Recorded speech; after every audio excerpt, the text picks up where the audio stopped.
La prochaine fois que vous aurez envie d'aider un frère en Christ, vous repenseriez sans doute à cette histoire, car ce que je vais vous raconter aujourd'hui a mobilisé tous les habitants de Kinshasa, tellement ils ont été choqués par ce meurtre.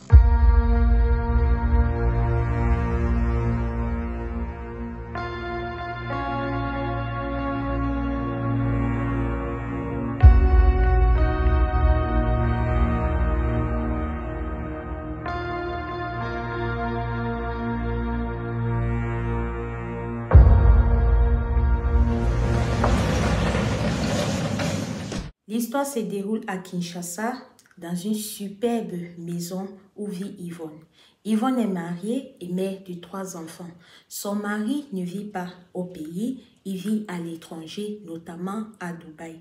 Yvonne était une femme qui avait réussi sa vie et qui, au moment des faits, était un grand reporter au pays. De par son métier, elle faisait des descentes constantes sur le terrain et à cause de cela, elle avait besoin d'un chauffeur. Elle a décidé de faire part de cela au curé de sa paroisse. Oui, parce que Yvonne était une très grande chrétienne. Elle y allait tous les dimanches sans faute, du moins quand elle était au pays.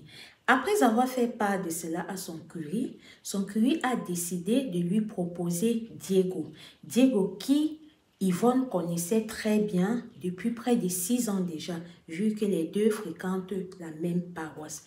De par la précarité de Diego et tout, elle a décidé d'un commun accord avec son mari de lui donner un salaire vraiment consistant. Ce qui fut vraiment une grande joie pour Diego qui, sans réfléchir, a accepté l'offre.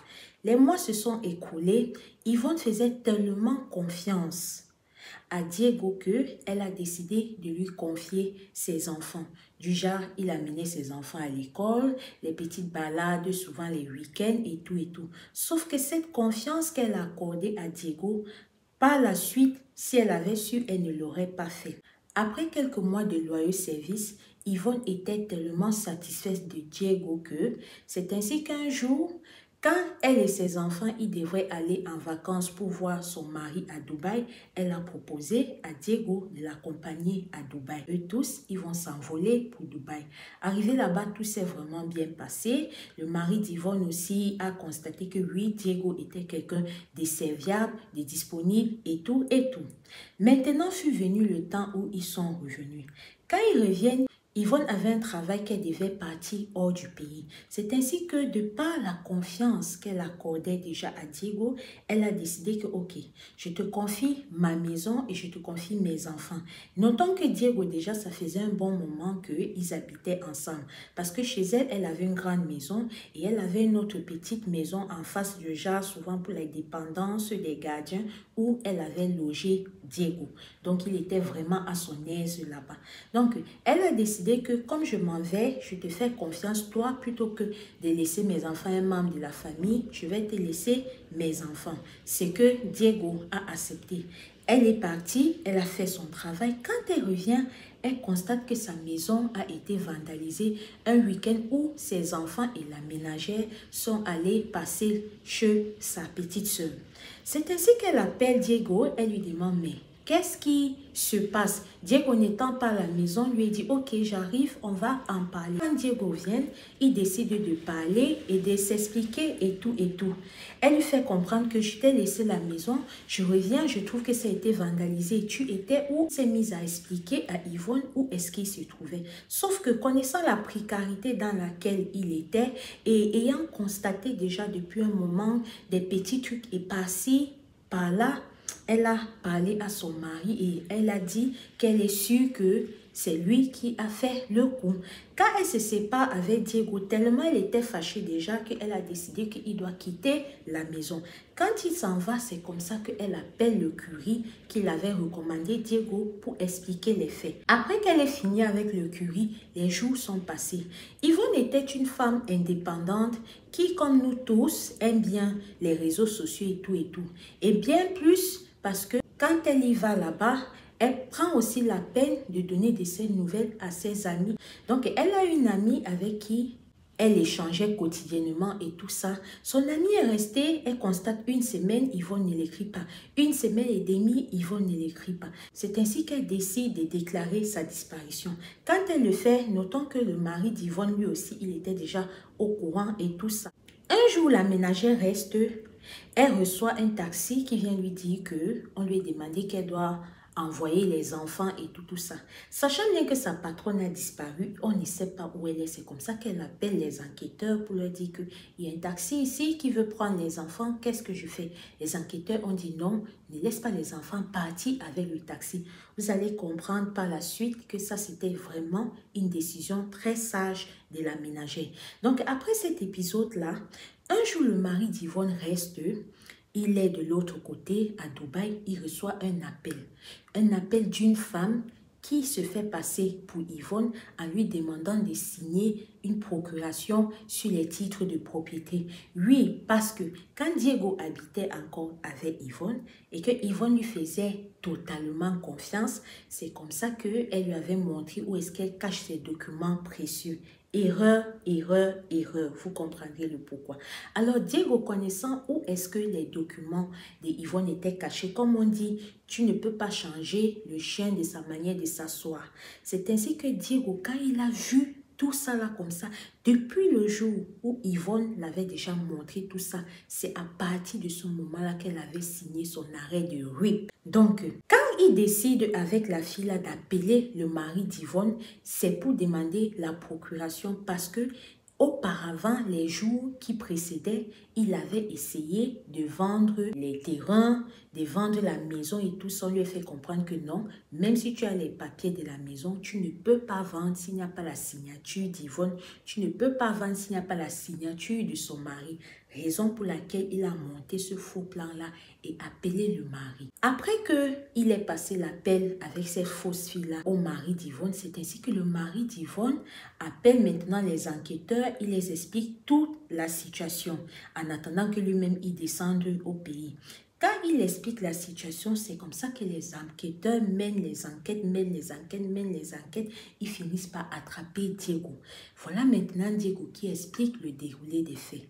Diego dit que dans un début, pour que Yvonne lui fasse confiance comme il a fait, il est parti dans sa chambre, notamment au niveau du plafond, du côté où elle se couche et elle met sa tête. Il avait fait des fétiches là-bas.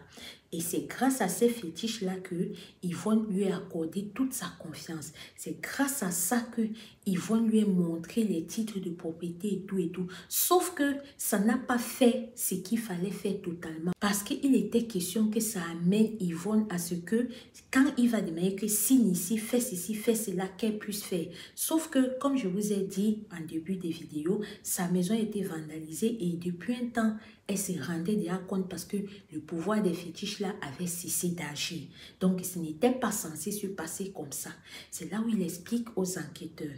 Les enquêteurs lui demandent que, ok, mais comment est-ce que tu as fait? Tel qu'on voit, comment est-ce que ça s'est passé et tout ça, tu n'as pas pu te débarrasser d'elle toute seule. C'est là où il dit que oui, il a fait appel à un ami qui est venu. Donc, le soir que Yvonne lui a demandé de partir, il est revenu avec son ami là. C'est comme ça qu'ils ont fini avec Yvonne.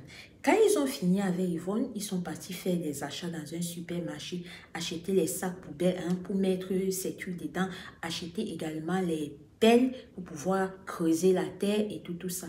Donc, c'est ainsi qu'ils sont rentrés, ils ont Yvonne et ils sont pris tous les sacs, ils sont là enterrés quelque part.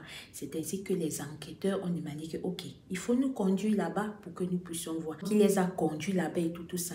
De par la médiatisation de cette affaire, toute la foule voulait comprendre comment est-ce que on peut tendre la main à quelqu'un et qui se comporte comme ça. Et bien plus encore, ils étaient décidés à ce que justice soit faite. Parce que oui, ce qu'on ne savait pas, c'est que apparemment Diego, comme ça là, il avait l'habitude de faire les choses un genre pour certains grands du pays.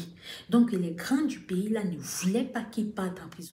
L'enquête a vraiment été une grande bataille, mais la population a décidé que ça va se passer. Donc, à cause du fait que la population était tellement intéressée à ce qui s'est passé, c'est ainsi qu'il y a eu transparence sur tout.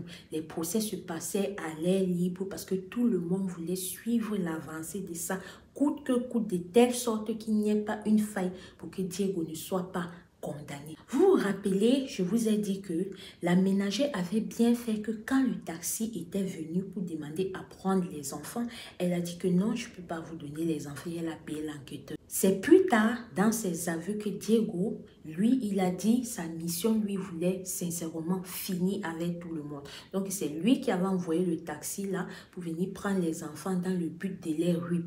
On peut faire ça. Donc, voilà l'histoire d'Yvonne qui a été sur l'emprise des fétiches de Diego, mais qui à un moment donné, son esprit a été plus fort, ça a surpassé cela. Et quand Diego s'est rendu compte que voilà, ça n'a plus d'effet, il a décidé de passer à l'acte. Imaginez-vous cette pauvre dame qui a décidé de prendre une personne qu'elle connaissait depuis près de 6 ans, qui a décidé d'aider une personne dont elle savait qu'il était dans un niveau de précarité avancé, qui a décidé d'ouvrir les portes de sa maison à un tel individu et même de lui faire voyager à l'étranger, mais qui reçoit ce genre de merci. Je vous le dis tout le temps, soyez prudents, le dehors est risqué. N'oubliez pas d'ouvrir grandement vos yeux, parce que la confiance n'exclut pas la méfiance. Si vous aussi vous aimez ce genre d'histoire, voilà. Si vous aussi vous aimez les histoires mystiques, je vous invite à vous abonner, à activer votre cloche de notification et à commenter si vous pouvez. Pour tous ceux qui le font déjà, je vous dis un grand merci et on se dit à la prochaine pour une prochaine vidéo. Merci. Au revoir.